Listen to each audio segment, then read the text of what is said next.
All right, let's hold a reasoning, a common sense reasoning. I know it's hard for a lot of people to use common sense nowadays. I know it's difficult, but let's try.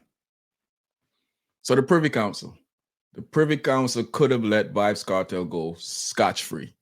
They could have sent back a verdict of everything being dismissed, saw that the case was corrupt, sent it, and didn't send him back to the courts of Jamaica.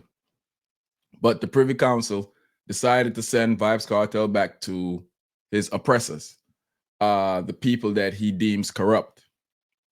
Why is that? You know, let's talk about that. Because they had the power to say that Vibes Cartel was innocent. They had the power to dismiss this whole case and let Vibes Cartel roam out as a free man. Now, I'm not saying that this wasn't a big victory for Vibes Cartel, what these lawyers pulled off, or what the verdict from the Privy Council that he got. What I'm saying is they could have sent him scotch free. They could have sent him home with no problems. Vibes Cartel will be a free man today.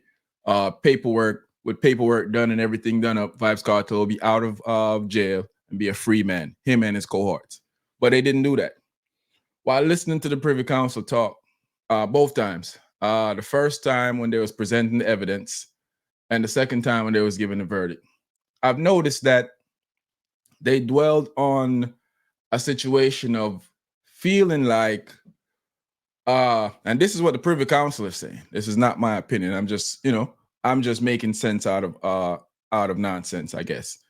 The Privy Councils feel like they were saying that they felt like it was Vibes Cartel that was tampering with the juror. How they said it, how they based the stuff, it seems like they took that into consideration why they probably didn't throw the case out. They threw the case out just on the merit of a corrupt juror, and they felt like that corrupt juror could corrupt the rest of the jurors, whether good or bad. He could have corrupt the rest of the jurors, and I agree with that. I thought from I first heard that the first time around, that's the first thing that came to my mind was like they should get rid of the juror. And when they didn't get rid of the juror, I was shocked, you know. And I understand that every place have their own laws and set up how they deem to do stuff.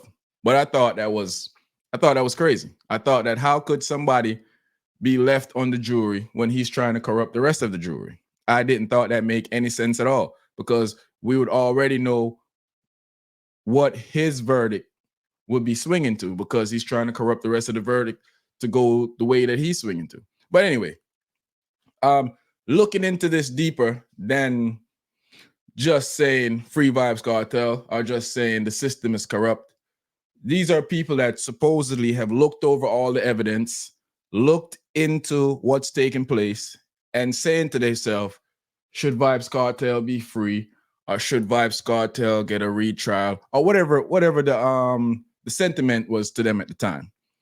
It seems like they looked over the case and they felt like there was a lot of fishy business that went on, but they wasn't convinced that Vibes Cartel was totally innocent. At least that's what I'm getting out of this. Feels like the Privy Council guys looked over the information. They read it up to each other. They discussed it because it was a unanimous decision on what they did. And they looked at it and said, Vibes Cartel, there's some fishy business that take place. He didn't get a fair trial when it comes to crossing the T's and dotting the I. But it does look like there could be some merit to what the Jamaican court is saying. But on the other hand, they didn't go about it the right way. So, for instance, now, putting Vibes Cartel back in front of the same people, and I keep, if you've watched any of my videos about Vibes Cartel before, I've said this before, putting Vibes Cartel back in front of the same people that put him in this situation, how does that help him? It feels like the Privy Council just said, he didn't have a fair trial. But we see some things that look like, somebody may be guilty. So let's send it back. put it back on a fair playing field.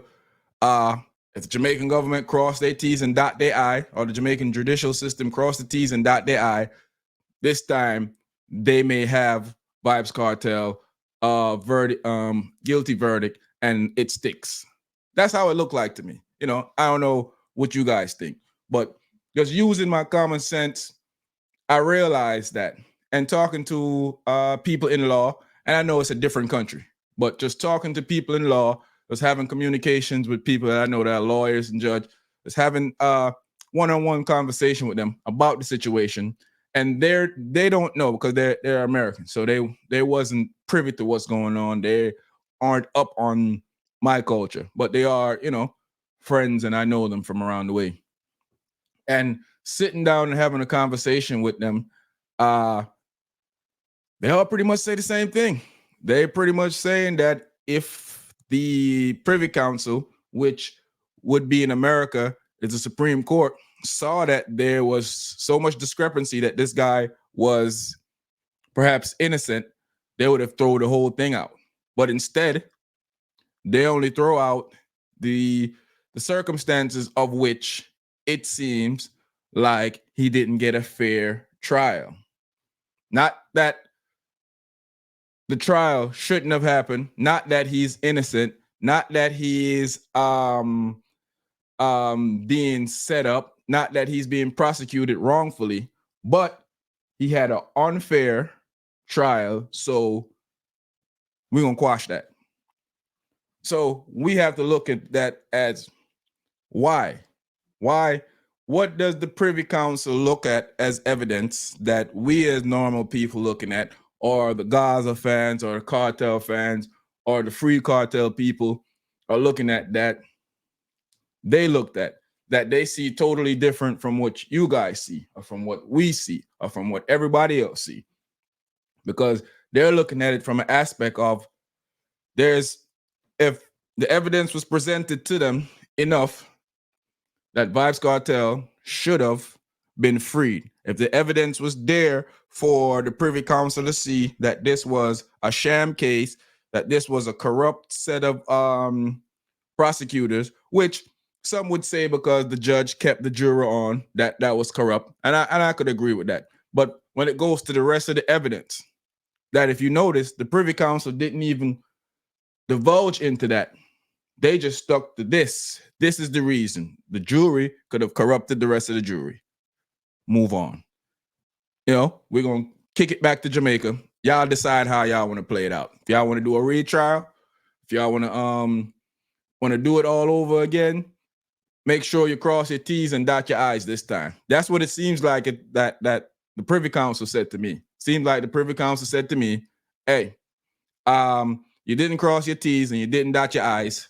So here, go cross your T's and dot your I's and try again. Now, like I said, this is a win for Kartel, regardless. And this is probably Kartel's best chance, not a probably, this is Kartel's best chance of seeing freedom, because they could not, maybe they don't want to prosecute the case again. Maybe they feel like, you know, this blemish on Jamaica, and they don't feel like they can win the case again if they bring it up for prosecution, or maybe it was corrupt in the first place. Who knows? But I'm just simply saying, why didn't the Privy Council throw out the whole thing? Why didn't they quash the whole case? Why didn't they say, Vybz Kartel is free to go, Adidja Palmer is free to go? Let me know what y'all think in the comment section, man. I want to hold some good reasoning with some common sense people to see what y'all think. And threatening the DPP isn't a good idea. You know, I've seen a lot of people doing that on social media, talking crazy. What we don't want to do is antagonize people that have egos to show you how much they can use their egos. You don't want to do that. All right, man. Let me know what y'all think in the comment section. I'm out.